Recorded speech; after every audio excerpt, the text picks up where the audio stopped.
தோழரோடு வந்த உடனே நான் சொன்னேன், மைக்க பார்த்தா தமிழ் தான் தோழர் வருது எனக்கு. అంటే మైక్ చూస్తే తమిళే వస్తుంది. ఎందుకంటే ఇక్కడికి వచ్చినప్పుడు మీ అందరితోనూ మాట్లాడుతున్నప్పుడు నా మాతృభాష తెలుగు, నన్ను పెంచినది తమిళ్.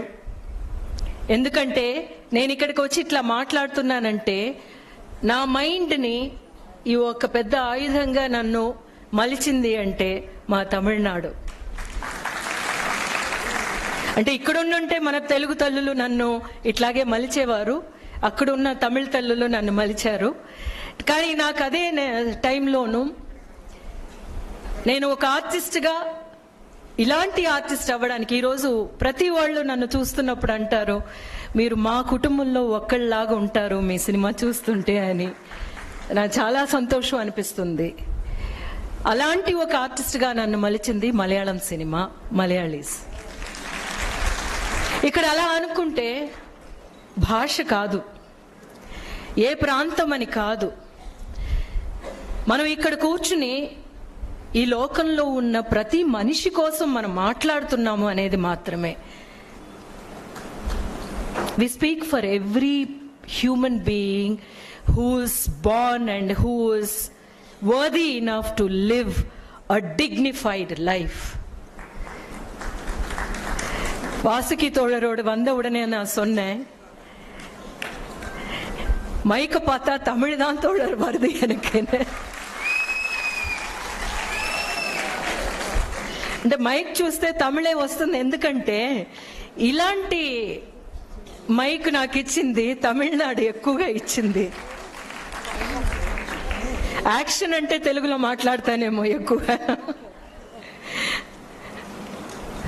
భాష కాదు, ప్రాంతం కాదు, కలర్ కాదు, మతం కాదు, మన జాతి కాదు, మనమందరం మొత్తం లోకం కోసం పోరాడుతున్నాం అనేది మాత్రం మన మనసులోనే పెట్టుకుని వెళ్ళాలి అన్నదే చాలా ముఖ్యమైన ఒక వార్త. అది నేను చెప్పినట్టు చిన్నపిల్లలతో మాట్లాడుతున్నప్పుడు అన్నారన్నమాట. వాళ్ళు ఏమన్నారంటే,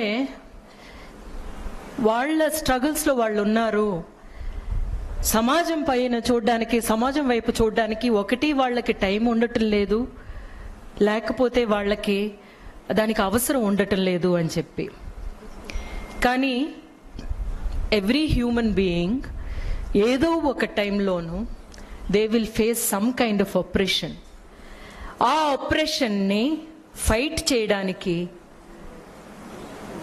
మీరు వాళ్ళకి ఒక త్రోవ ముందుగానే చూపించండి.